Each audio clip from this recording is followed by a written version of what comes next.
Hello everyone, welcome to सबकी पाठशाला।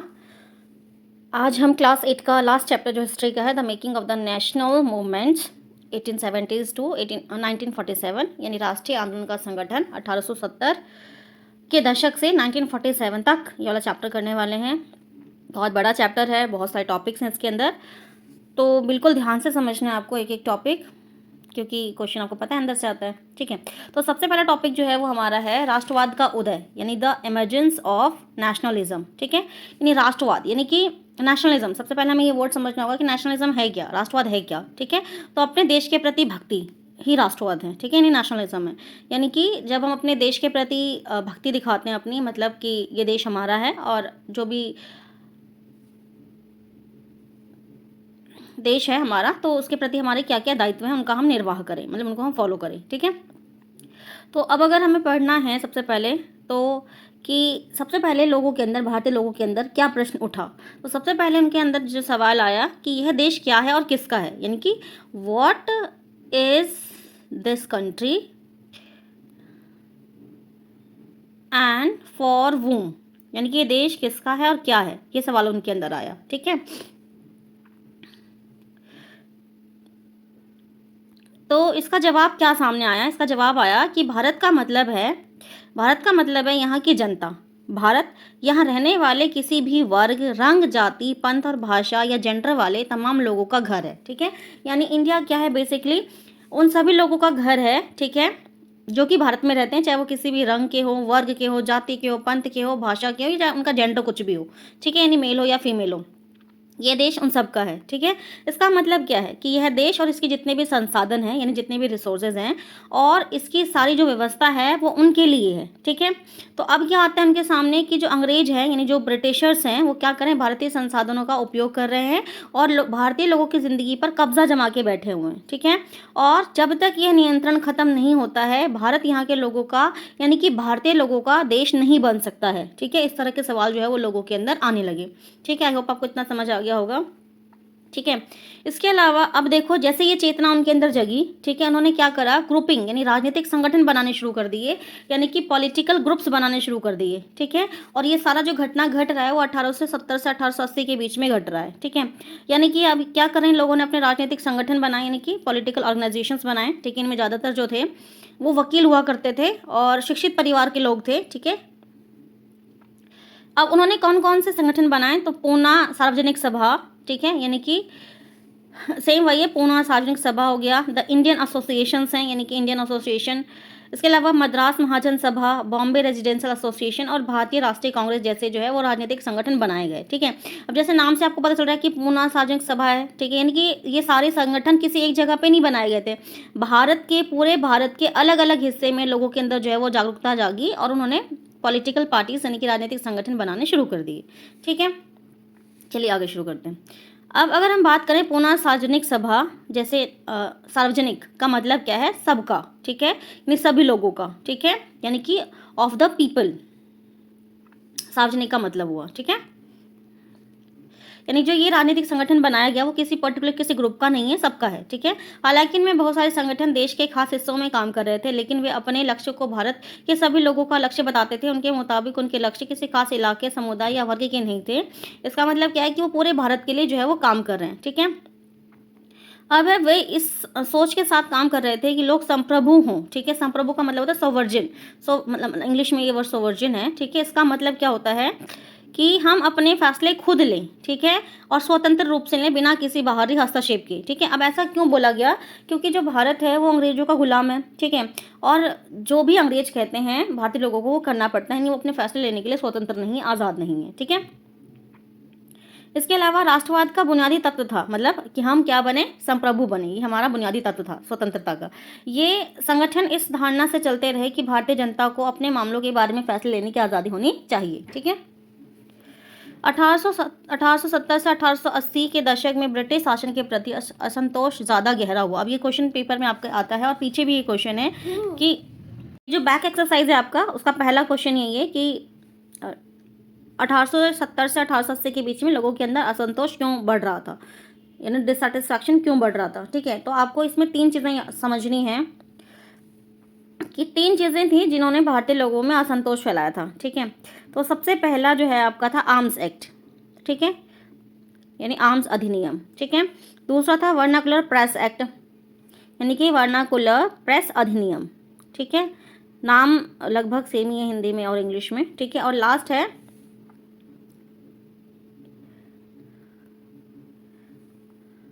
Ilbert bill, ठीक है। ये 3 आपको समझने हैं कि ये ऐसे कानून बनाए गए थे जिसने भारतीय लोगों के अंदर असंतोष फैला दिया था, ठीक है।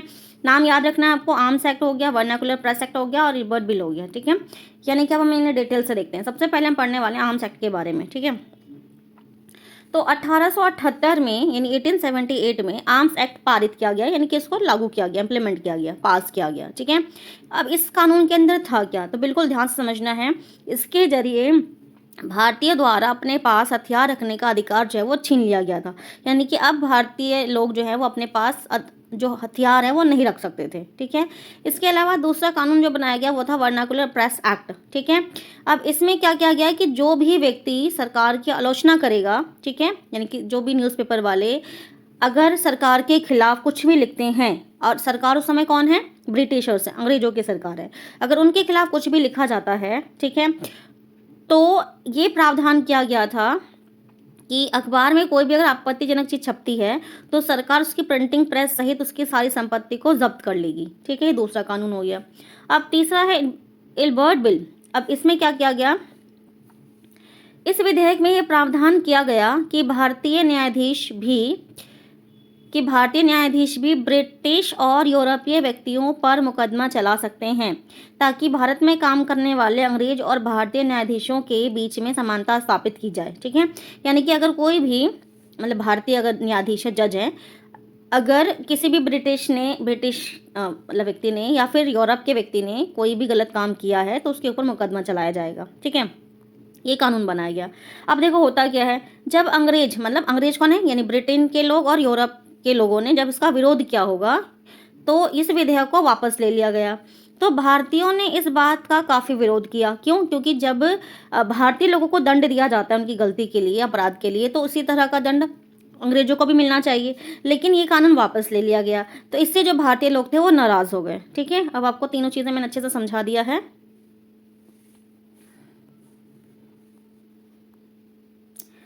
अब आगे हम पढ़ते हैं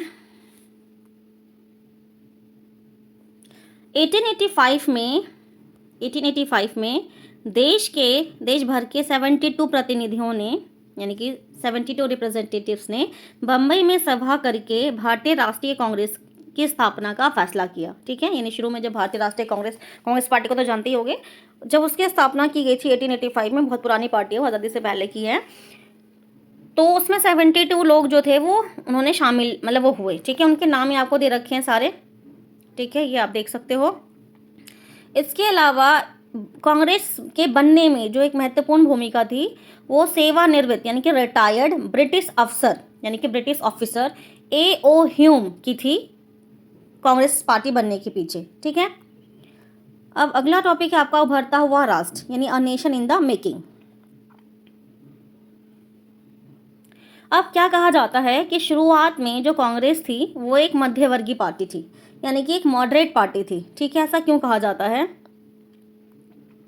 कांग्रेस ने सरकार और शासन में भारतीय को और ज़्यादा जगह देने की आवाज़ उठाई थी, ठीक है। यानी कि जो भारतीय लोग हैं उनको और आगे आने का मौका मिलना चाहिए, इस चीज़ के लिए कांग्रेस ने क्या करी थी, आवाज़ उठाई थी, ठीक है। अब वो कहाँ कहाँ मतलब शासन में, ठीक है, सरकारी पोस्ट पर भारतीय लोग ज़्यादा से ज़्यादा बाहर मतलब आगे आए। कांग्रेस का कहना था कि विधान परिषदों में भारतीयों को ज़्यादा से ज़्यादा जगह दी जाए और परिषद को ज़्यादा अधिकार दिए जाए, जिन प्रांतों में परिषदें नहीं हैं वहाँ भी इनका गठन किया जाए, ठीक है। यानी जो परिषद के चुनाव होते थे उस समय उनमें भारतीय लोगों को भी मौका मिलना चाहिए और जिन जगहों पर परिषदें नहीं हैं वहाँ वो बनाई जानी चाहिए।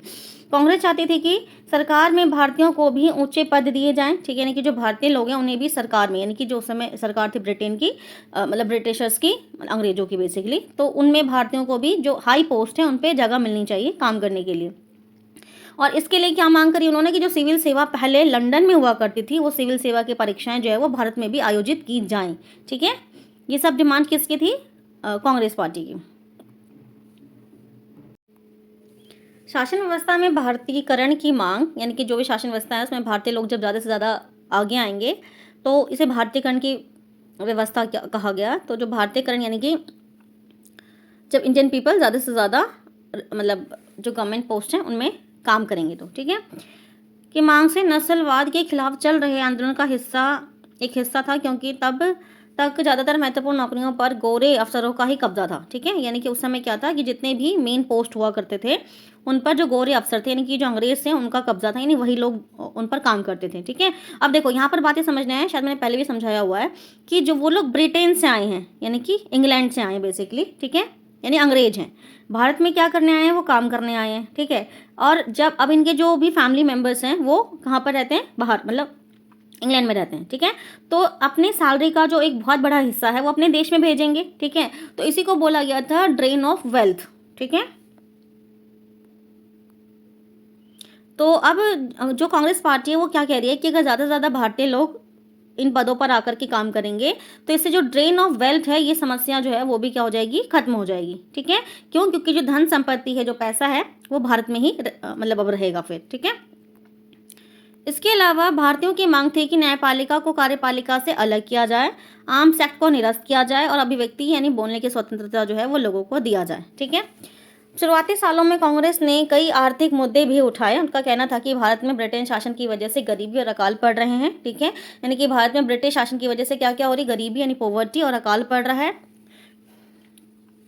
बढ़ते लगान के कारण जो काश्तकार है, जो जमींदार है, वो विपन्न हो गए हैं, यानी कि उनके पास लगान मतलब जो टैक्स बढ़ने की वजह से क्या हो गया है, उनके पास रेवेन्यू का शॉर्टेज हो गया, यानी कि उनके पास इतना पैसा नहीं है कि वो अपनी ज़रूरतें पूरी कर सकें। ठीक है, इसके अलावा अनाजों के भारी निर्यात की वजह से खाद्य पदार्थों का अभाव पैदा हो रहा है। ठीक है, यानी कि जो ज़्यादा से ज़्यादा जो फूड ग्रेन्स को एक्सपोर्ट किया जा रहा है इसकी वजह से शॉर्टेज हो रहा है।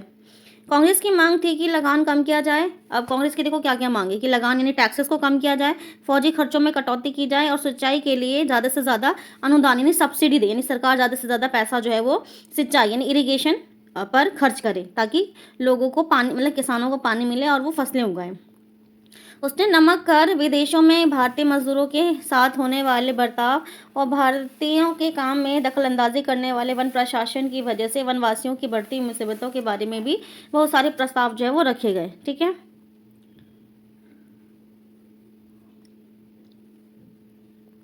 मध्यवर्गीय नेता जनता के ब्रिटिश शासन के अन्यायपूर्ण चरित्र से अवगत कराना चाहते थे। उन्होंने अखबार, अब ऐसा करने के लिए देखो जो नेता है उन्होंने क्या करा, अखबार निकाले, लेख लिखें। ठीक है, इससे साबित करने का प्रयास किया कि जो ब्रिटिश शासन है वो देश की क्या कर रही है, आर्थिक तबाही की ओर लेके जा रही है। और उन्होंने अपने भाषणों में ब्रिटिश शासन की निंदा भी करी, यानी अंग्रेजों की निंदा करी। जनमत निर्माण के लिए देश के विभिन्न भागों में अपने प्रतिनिधि भेजें, लेकिन मध्य वर्गीयों को ये भी लगता था कि अंग्रेज स्वतंत्रता और न्याय के आदर्श का सम्मान करते हैं, इसलिए वे भारतीयों को न्यायसंगत मांगों को स्वीकार कर लेंगे। ठीक है,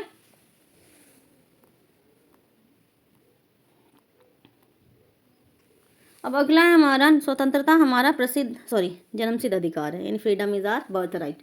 ठीक है, अब 1890 की बात है। ठीक है, यहाँ पर 3 नेताओं के नाम है, विपिन चंद्र पाल, बाल गंगाधर तिलक और लाला लाजपत राय। ठीक है, इन्हें बाल पाल कहा जाता था, बाल पाल और लाल कहा जाता था। ठीक है, विपिन चंद्र पाल, बाल गंगाधर तिलक और लाला लाजपत राय, ये 3 नेता थे। ठीक है, परिवर्तनवादी उद्देश्य से ही काम करते थे, यानी कि चेंजेस ये सोसाइटी के अंदर लाना चाहते थे। ठीक है, और उन्होंने एक नारा भी दिया था, क्या दिया था कि स्वतंत्रता मेरा जन्मसिद्ध अधिकार है और मैं इसे लेकर रहूंगा। ठीक है, यानी जो बाल गंगाधर तिलक है उन्होंने क्या नारा दिया था कि freedom is my birth right and I shall have it. ठीक है, अब देखो इसी के साथ एक घटना घटती है 1905 में। 1905 में बंगाल का विभाजन किया जाता है, यानी कि पार्टीशन ऑफ बंगाल। ठीक है, जब बंगाल का विभाजन किया गया, यानी बंगाल उस समय एक बहुत बड़ा प्रांत था, उसको 2 हिस्से में बांटा गया। ठीक है, और अंग्रेजों का क्या कहना था कि ये बहुत बड़ा स्टेट है जिसकी वजह से प्रशासकीय सुविधाएं जो है वो नहीं हो पा रही, मतलब प्रशासकीय वो सुधार करना चाहते हैं, इसलिए उन्होंने क्या किया, बंगाल को 2 हिस्सों में बांट दिया है। ठीक है, पूर्वी बंगाल और पश्चिमी बंगाल। ठीक है, पूर्वी बंगाल को अलग कर दिया गया। अब ऐसा उन्होंने किया क्यों, ठीक है, एक्चुअल जो रीज़न था, बंगाल क्योंकि एक बहुत बड़ा राज्य था उस समय, तो उन्होंने जो विभाजन करा पूर्वी बंगाल और पश्चिमी बंगाल का, यानी कि ईस्ट बंगाल और वेस्ट बंगाल का, तो उन्होंने धर्म के हिसाब से बांटा, ठीक है, कि जो मुस्लिम वर्ग था, जिस इलाके में मुस्लिम लोगों की जो आबादी थी वो ज़्यादा थी, उसको अलग कर दिया गया, और जो जो इलाके हिंदू बहुल क्षेत्र थे उनको अलग किया गया, ठीक है। अब ऐसा क्यों किया गया? क्योंकि 1905 आते आते तक जो लोग हैं वो आज़ादी के लिए, मतलब जो नेता थे उनका वो साथ देने लगे थे, ठीक है। तो अंग्रेजों का ये कहना था कि अगर हम उसको बांट देंगे, डिवाइड एंड रूल की पॉलिसी ने अपनाई, तो जैसे ही हम विभाजन कर देंगे तो क्या होगा, शक्तियाँ कम हो जाएंगी, ठीक है, और इससे आज़ादी की जो एक लहर बढ़ रही है उसको क्या किया जाएगा, दबा दिया जाएगा, ठीक है।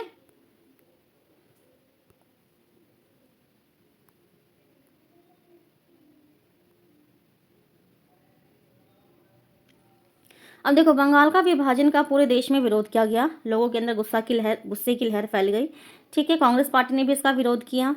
अब विशाल जनसभाएं आयोजित की गई, जुलूस निकाले गए और जन प्रतिरोध के नए नए रास्ते ढूंढे गए।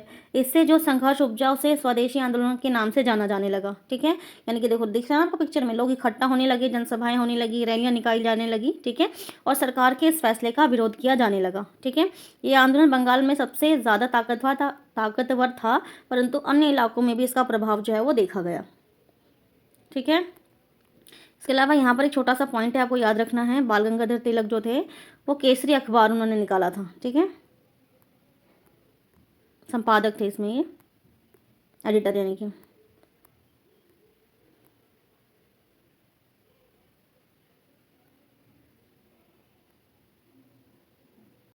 स्वदेशी आंदोलन ने ब्रिटिश शासन का विरोध किया, ठीक है, यानी जो स्वदेशी आंदोलन चलाया गया बंगाल में, उसमें ब्रिटिश शासन का विरोध किया गया और स्वयं सहायता, स्वदेशी उद्यमों, राष्ट्रीय शिक्षा, भारतीय भाषा के उपयोग को बढ़ावा दिया गया। स्वराज के लिए आमूल परिवर्तनवादी ने जनता को लामबंद करने और ब्रिटिश संस्थाओं व वस्तुओं के बहिष्कार पर जोर दिया गया, ठीक है, यानी लोग इकट्ठे हुए भारतीय लोग, और जो भी विदेशी चीज़ थी उनका बहिष्कार किया गया, यानी कि उनको उपयोग यानी यूज़ नहीं करने के लिए लोगों को मोटिवेट किया गया कि आप केवल भारतीय चीज़ों का इस्तेमाल करो, ठीक है, विदेशी चीज़ों का इस्तेमाल ना किया जाए, ठीक है। 20वीं शताब्दी के प्रारंभिक दशकों में कई दूसरी घटनाएं घटी, जिनमें 1906 में मुस्लिम जमींदार और नवाबों ने मिलकर के ऑल इंडिया मुस्लिम लीग का गठन किया, ठीक है। 1906 में एक पार्टी बनी थी, all India Muslim league. League ने बंगाल के विभाजन का समर्थन किया। अब जो मुस्लिम लीग थी उसने क्या करा, सपोर्ट करा कि जो बंगाल का विभाजन है वो क्या बिल्कुल ठीक है, ठीक है। लीग की मांग थी कि मुसलमानों के लिए अलग निर्वाचित व्यवस्था की जाए। 1909 में सरकार ने यह मांग मान ली और अब पार्षदों में कुछ सीटें जो है वो मुस्लिम उम्मीदवारों के लिए आरक्षित जो है वो कर दी गई, ठीक है। उन्होंने मुस्लिम मतदाताओं द्वारा ही चुन करके भेजा जा सकता था। इससे राजनेताओं ने अपने धार्मिक समुदाय के लोगों को ज़्यादा राजनीतिक समर्थक बनाने का लालच पैदा हो गया। 1907 में अब कांग्रेस जो है देखो वो टूटती है। कैसे टूटती है? मध्य वर्ग की बड़ा बहिष्कार की राजनीति के विरोध में थे। उन लोगों का मानना था कि इसके लिए बल प्रयोग, मतलब अब जो कांग्रेस के अंदर दो ग्रुप तैयार हो रहा है, एक नरमपंथी है और एक गरम दल, ठीक है। नरमपंथी मतलब जो ये कहते हैं कि हमें बातचीत करके और अहिंसा का मार्ग अपना करके हम क्या करेंगे, अंग्रेजों से अपनी बात मनवाएंगे, ठीक है। जबकि जो दूसरा वर्ग है वो क्या कहता है कि बल प्रयोग किया जाना चाहिए, यानी कि हथियारों का इस्तेमाल किया जाना चाहिए, तभी जाकर के अंग्रेज जो है वो हमारी बात मानेंगे, ठीक है। यानी कि एक तरफ मॉडरेट आ गए जो नरम लोग हैं और एक तरफ रेडिकल आ गए, ठीक है।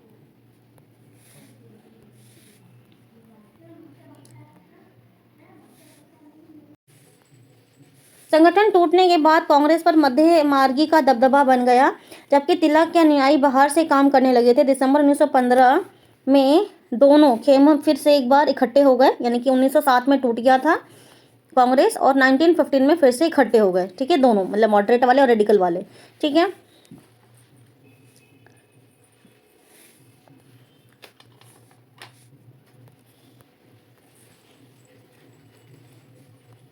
1919 के बाद अंग्रेजों के खिलाफ चल रहे संघर्ष धीरे धीरे एक जन आंदोलन में तब्दील हो गए, यानी कि अब जो है ज़्यादा से ज़्यादा लोग इन्वॉल्व होने लगे, ठीक है, आंदोलनों में। किसान, अब इस कौन कौन इन्वॉल्व हुए देखो, किसान यानी कि पेसेंट, फार्मर्स, आदिवासी लोग, विद्यार्थी, महिलाएं, सब ने बढ़ चढ़ के हिस्सा लिया, ठीक है। अब इसी बीच में हम पढ़ने वाले हैं जो प्रथम विश्व युद्ध हुआ था, फर्स्ट वर्ल्ड वॉर 1914 में। तो प्रथम विश्व युद्ध का देखो, विश्व मतलब जिसमें मतलब पूरी दुनिया जो आपस में जो लड़ने लग जाता है, वर्ल्ड वॉर था वो, यानी विश्व युद्ध था, ठीक है। इसके बारे में डिटेल में आप 9th क्लास में पढ़ने वाले, तो अभी सिर्फ आप याद रखना ये कि 1914 में स्टार्ट हुआ था। अब इसका भारत पर क्या प्रभाव पड़ा, क्योंकि देखो युद्ध है, युद्ध होने की वजह से, वॉर होने की वजह से भारतीय जो सरकार थी उस समय, उनका खर्चा बढ़ गया, रक्षा व्यय, ठीक है। क्यों बढ़ गया, क्योंकि ऑब्वियसली बात है युद्ध हो रहा है तो ज़्यादा से ज़्यादा सेना चाहिए आपको, ज़्यादा से ज़्यादा हथियार चाहिए, ठीक है। अब इन खर्चों को निकालने के लिए सरकार ने क्या करा, सबसे पहले उन्होंने क्या करा, वस्तुओं की कीमतें बढ़ने लगी, ठीक है,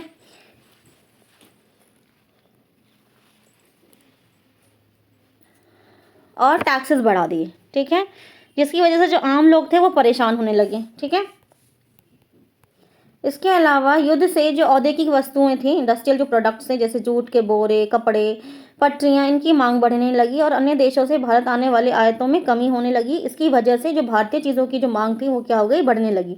क्यों, क्योंकि अब बाहर से कोई सामान आ नहीं रहा अभी युद्ध की वजह से, तो जो इंडिया में जितने भी इंडस्ट्रीज थे उन्होंने अपना काम बढ़ा, मतलब उनका काम बढ़ने लगा, ठीक है।